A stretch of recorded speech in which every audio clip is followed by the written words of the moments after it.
The Atheist Debates Patreon project presents Y'all Just Want to Sin.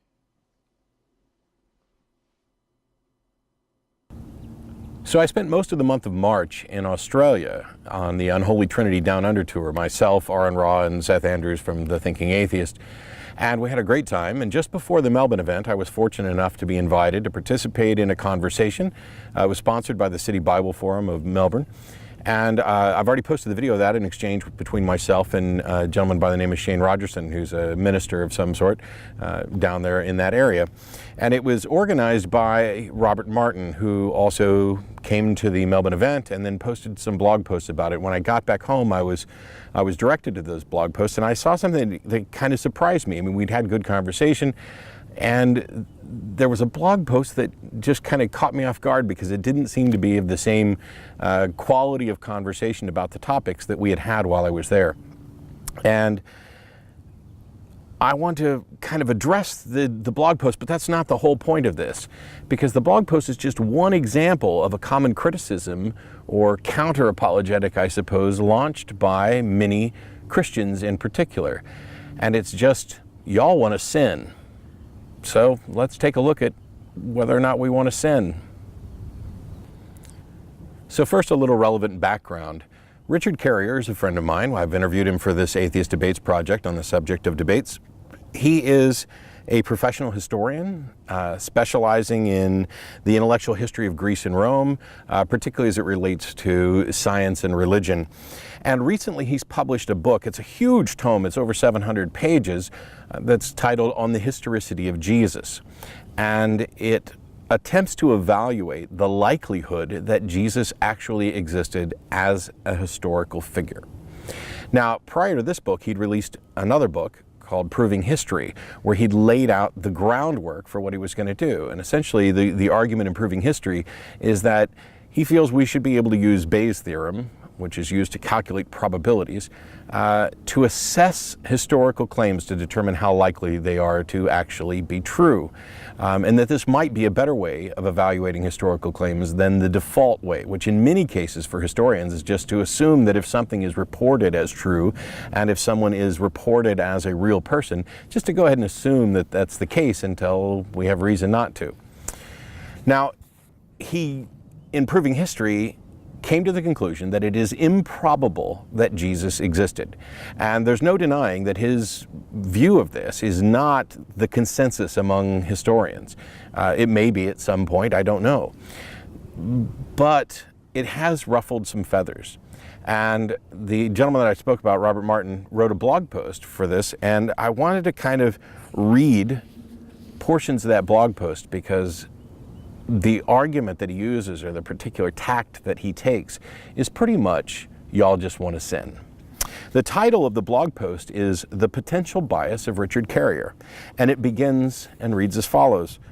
The well-known atheist and Jesus myth proponent Richard Carrier recently admitted to being polyamorous. This means that he's openly admitted to having sexual relationships with multiple people at the same time. This admission and Carrier's lifestyle have implications for his historical Jesus scholarship. This admission now gives Carrier a reason to find Jesus as a myth. He has revealed himself no longer an unbiased observer just examining the evidence. The Christian perspective on marriage fairly clearly states that a polyamorous lifestyle is wrong. Jesus made it pretty clear that marriage was for one man and one woman. For example, in Matthew 19, verses 4 through 6, haven't you read, he replied, that at the beginning the Creator made them male and female, and said, for this reason a man will leave his father and mother, be united with his wife, and the two will become one flesh, so that they are no longer two, but one flesh. Therefore what God has joined together, let no one separate. The blog post continues, it could be that Carrier has made his assessment of the evidence and concluded that Jesus is a myth and therefore lives a life contrary to Jesus' teaching. But crucially, Carrier's admission has now given him powerful reasons to not find Jesus historical. Carrier has clear motivation for bias. Is that true? Actually, that blog post is a rather sleazy attempt at the poisoning the well fallacy. There were people who immediately identified it as an ad hominem fallacy. And to be fair, he doesn't explicitly make the ad hominem fallacy because he doesn't say, Richard Carrier's position should be disregarded because he has a bias against Jesus' teachings. But he does imply that, and he suggests it, and that's why it's more accurately defined as a poisoning the well fallacy. Essentially, while he's not necessarily saying that Carrier has a bias, he's saying, he could have a bias, and he wants to live this sinful lifestyle, and that could prejudice his results. But in addition to this being a poisoning the well fallacy, it's exceptionally poor reasoning. It makes a number of simple and obvious mistakes. The first of which is that Carrier may or may not be biased, but if if he is in fact biased, his bias need only extend to whether or not he accepts the teachings of Jesus as authoritative and instructive, and whether we're under some obligation. He doesn't need to hold the position that Jesus is a myth. He could believe that Jesus is a myth, and then that disregards all of it. Or he could believe that Jesus actually existed, but that we don't have an accurate representation of his words and deeds, and he still wouldn't be under any obligation to follow. He could believe that Jesus existed, that we do have accurate representation of his words, but not perhaps his deeds. He could believe that Jesus existed, that we have a good, accurate representation of his words and deeds, and even accept that he performed miracles, and perhaps even accept that he's divine, and still hold the position that he is under no obligation to consider the teachings of Jesus binding or authoritative on him. He can reject these things on any number of grounds. So the mere fact that he has a lifestyle or is of an orientation that is in conflict with what this particular interpretation of biblical marriage does not mean that he has a bias against whether or not Jesus existed. It means that, if anything, at most he has a bias against the teachings of Jesus. And Jesus doesn't have to be a myth for that to be the case. So to extend this several links down the chain to say that, he's got this polyamorous bias, and he may then in fact be setting out to prove that Jesus didn't exist, is simply wrongheaded. It is fallacious. The second problem with this entire argument is that Carrier was an atheist and polyamorous long before he came to his current position on the historicity of Jesus. In fact, several years ago, when he and I had a conversation, he made it clear that he wasn't overly concerned about the historicity of Jesus for some of the reasons that I'd mentioned before, that even if he existed, that doesn't tell us whether or not his words are binding or his teachings should be followed or whether he was divine. But he was investigating this primarily because he had been asked to, and he spent a great deal of time. He came up with a particular model of using Bayes' theorem to assess historical claims, and then did the calculations and presented the book. Now, his methodology could be sound or unsound, and his calculations could be correct or incorrect, whether he has a bias or not. So this particular kind of character assassination, this sleazy poisoning the well, is wrong even if it wasn't already an attempt to poison the well, because not only have we not demonstrated any bias, but if there was a bias, it's not necessarily a bias towards this particular conclusion. And I find it interesting that instead of addressing the actual points that Carrier has made in both proving history and on the historicity of Jesus, that instead the singular response is that, he might have a bias because he likes to have sex. I don't see how that's relevant at all, because even if he did have a bias, his methodology could still be sound and his calculations could still be correct. I wonder if the author of the blog post has bothered to investigate either of those. You see, I could be biased towards a particular result, and if I get that result, we should examine my methodology. We shouldn't just assume that because I had a bias toward it that my result is somehow wrong. I might flip a coin and have a bias and really, really want it to come up heads, and if it comes up heads, that doesn't mean that I necessarily did something untoward to make it land heads. It could have just legitimately fallen that way. The fact that I'm expecting a result, or that I would really wish for a result, doesn't invalidate my findings.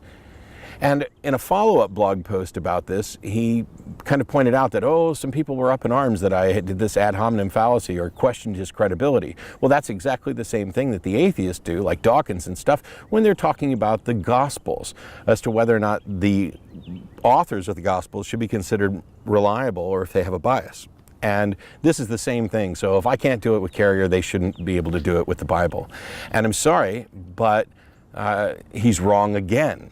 You see, when it comes to the Gospels, these are anonymous accounts that we cannot investigate. They are just a collection of claims and stories.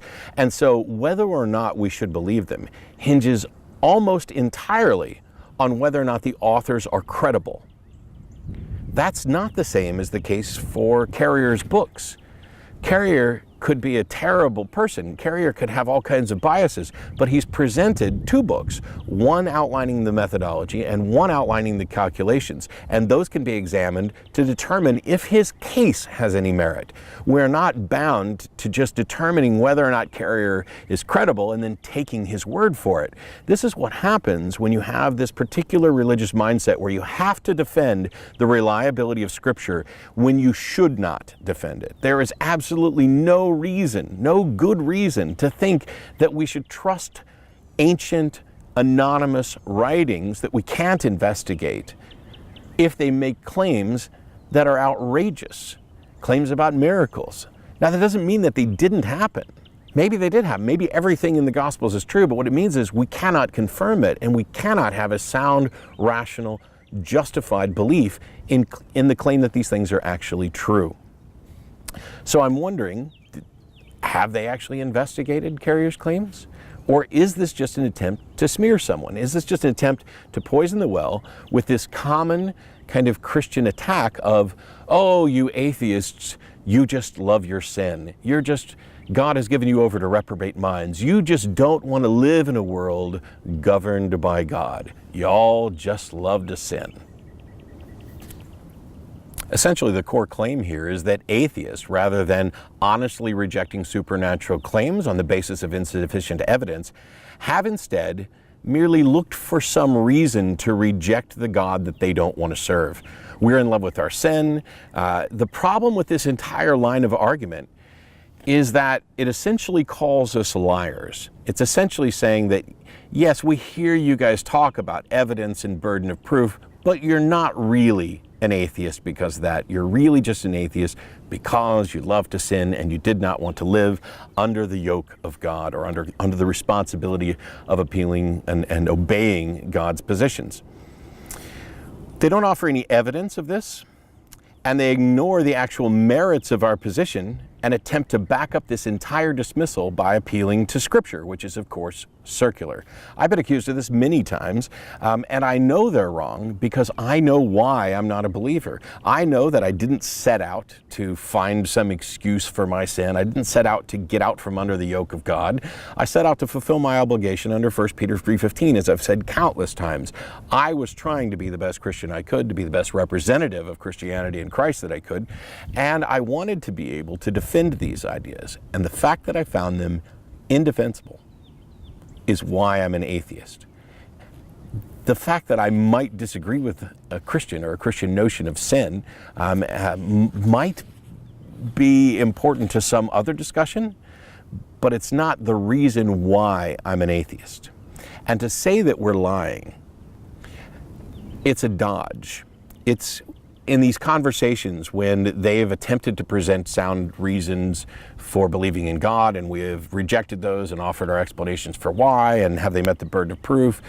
And this is like one of the many last-ditch attempts.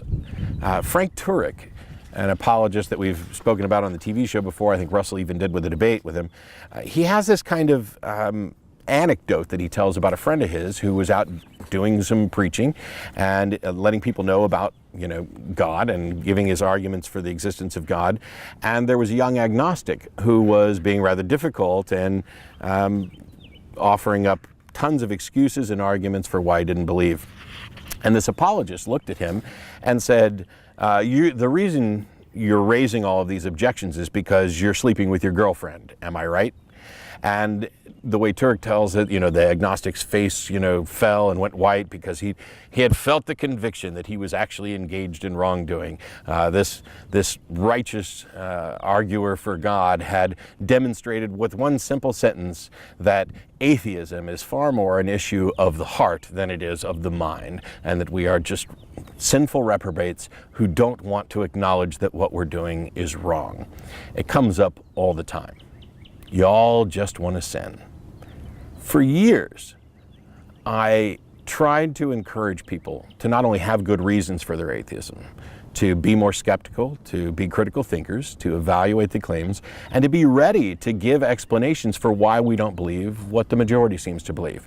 And I counseled people that when they are faced with this apologetic of someone saying you just want to sin, that what they should acknowledge is that essentially that person is avoiding the actual merits of the discussion, that they are calling them a liar, pretending that they can get into their head, and their justification for this is, much in the same way that the conversations with Cy went. They know that we're lying because their God says so, essentially, in the book, and they can't be wrong about that. And so it's a way for them to avoid this. And I encourage people to kind of get away from this, you just want to sin thing by putting the burden of proof where it should be. And I've changed my position slightly on how we should deal with you all just want to sin. Now, when I say I've changed my position, I still think it's important to put the burden of proof where it should be, to address the claims. But when they say you all just want to sin, and you can point out that they're not in any way making an argument for the existence of God, they're not even making an argument for belief in God, they're basically just saying you don't believe because, and this is irrelevant, it doesn't make any difference. On the one hand, I think I'd be willing to say, yes, I reject the very notion of sin. This idea that I can somehow offend or harm an immortal being by my mere thought or action is something that I find absurd. First of all, I don't care if I've offended somebody. I care if I've actually done harm to people, and I don't know how I could harm a God. So this idea of just rejecting the notion of sin is one that I would kind of stand behind. I'd also point out that there are things that they would identify as sin, and I would agree with them that those things are wrong. Murder immediately leaps to mind. But there are other things that they identify as sin that I don't see as wrong. I don't think it's wrong to love someone, even if they are of the same gender. I don't think it's wrong for adults to engage in consenting relationships, whether they be sexual or otherwise, unless there's some demonstration of harm. What business is it and what harm is it doing to anybody else who you sleep with, or how many people, or how often, or anything else? Their reasoning for why it's wrong is because God says so. It's somehow morally corruptive to our soul or offends God. But they haven't made any case for why we should care about that to begin with. And when you continue on in discussing the sorts of things that may or may not be sinful, you can, of course, get into things like, well, I don't believe that it's wrong to eat shellfish or wear polycotton blends. And usually they'll just blow that off and ignore it because that's the Old Testament and that's just more convenient and easier for them to ignore. I don't think it's wrong to work on Saturday or Sunday. I don't think it's wrong to question or doubt. I don't think it's wrong to disagree, even if there was a God. I don't think it's necessarily wrong to disagree and state your honest assessment that, I just don't understand this. Why did you make it so that I can't understand this? Why is it that this God's actions and the things that he supposedly endorses seem stupid and immoral to me, and yet they're actually moral and brilliant? I mean, that just doesn't make any sense to me. I don't agree that the worst thing I can do is to offend or somehow wound some immortal being through thought or action.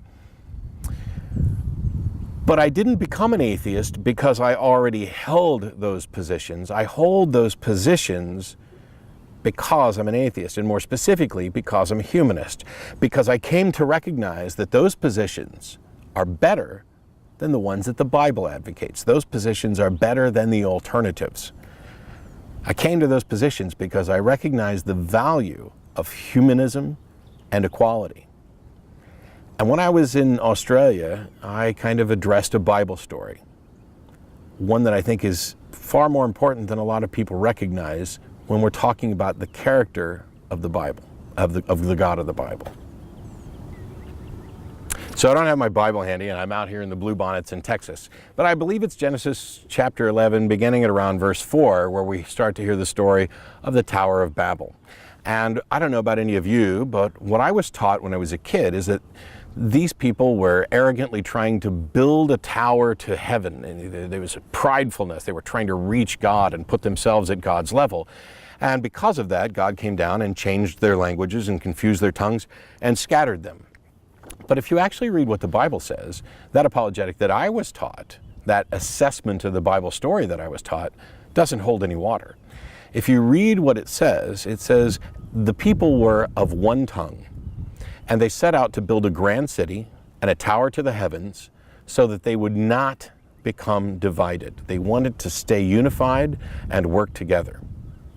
And when it says they built a tower to the heavens, the Hebrew word there simply means lofty or high in the sky. There's nothing in there that says this was out of arrogance or pride or an attempt to reach God. They wanted to build a tall tower, a symbol of their accomplishments.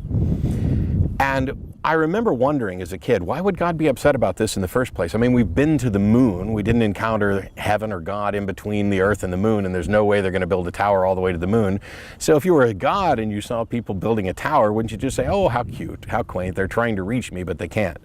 The problem is the Bible doesn't say they're trying to reach God. They just wanted to build a tall tower. They wanted to remain unified. And God comes down and sees what they're doing, and what does he say? He says, look at these people. They're of one tongue, they are unified, and if things continue like this, there is nothing that they'll be unable to accomplish. Unity, good communication, and cooperation, the very keys to great accomplishment. These were evidently not a part of that God's plan, and so he came down and rained chaos and confused the tongues and scattered them. His plan did not include unity, good communication, and cooperation. And so he set out to spoil their attempts at those. But that also failed. Just like everything else this God attempts to do in the Bible, it failed. Because we have accomplished great things. What the biblical God was objecting to in the form of unity, communication, and cooperation, these are the cornerstones of humanism. These are good things. You probably won't get too many believers to acknowledge that these are actually good things once they realize these are the cornerstones of humanism and this is what their God was opposed to. But outside of that context, I would think all of us would agree that unity, cooperation, and communication are great. As a matter of fact, if this Bible story actually happened, and we know it didn't, we know this is not the way languages came about. This is almost certainly just an ancient attempt to explain the diversity of language and the diversity of culture on the planet. So it didn't happen this way. But even if it did, it tells us that this God of the Bible is a monster who doesn't want us to accomplish things. He needs to keep us needy and under his thumb. I said once before, if God is not a humanist, I don't want anything to do with him. And I would hope that if there is a God and he's not a humanist, that he's at least willing to listen. I talked a little bit more about this in Australia. If he's not a humanist, he's wrong, because the values of humanism are far superior to the values that we find in the Bible. And the theist will want to jump on this and say, see, you're admitting it. You are rejecting God because you don't want to live under his authority. I'm rejecting God because I don't think he exists. But even if I did think that he exists, I would not want to live under his authority because I don't recognize that his authority and his reported values are in fact moral or good. And my question to them is, why would you want to or be willing to live underneath such an authority of a being who expects worship and obedience? I would argue that any being who expects worship isn't worthy of it. A being who sanctions slavery, who doesn't support equality, who has a problem with unity, communication, and cooperation. I don't believe that your God is real. But if he is, and the Bible or the Quran are accurate depictions of his character, he's unworthy of respect. He's unworthy of adherence to his policies. His policies, if the Bible's accurate, are wrong. So if you say, I'm just a believer or just a non-believer because I want to sin, you're wrong. I'm a non-believer because I've actually evaluated this, and I don't find sufficient evidence that any of this is true. But I've also evaluated it on moral grounds as well, and I don't find any reason to think that the bulk of it is good. I don't find anything good about religion that can't be accomplished without religion, so keep the good and get rid of the baggage. But if in an argument, if in a discussion, you've presented your reasons, you presented your evidence, you've explained why you don't accept something, and they come back with some sort of accusation about your character, that you just don't want to live under the yoke of a God, then I think it's fine to acknowledge that in addition to not seeing any reason to think this is real, if it were real, you also wouldn't worship, because you value unity, communication, cooperation, equality, the sorts of things that their God doesn't advocate for, the sorts of things that the God character in the Bible and the Quran is opposed to. If they want to label that sin, fine, I really don't care about the concept of sin. But if they want to say it's wrong, then we can have a separate discussion about why the Bible sanctions immoral things like slavery that we can pretty much all agree is immoral, and why it doesn't sanction moral things, why it seems opposed to the intellectual pursuit of truth in the world, of being intellectually honest about your findings, and punishing people for their thoughts, punishing people for perhaps not being gullible or not seeing why it's somehow wrong to love or care about someone just because they have the same gender or just because you're not married to them, when marriage is a state institution anyway. So no matter which apologist you're hearing it from, this idea that y'all want to sin is a way for them to avoid the discussion. It's a way for them to attempt to poison the well in some cases or attack your character so that they don't actually have to defend what it is that they actually believe. And don't let them get away with it. This video is made possible by supporters of the Atheist Debates Patreon project. You can find more information and add your support at patreon.com/atheistdebates.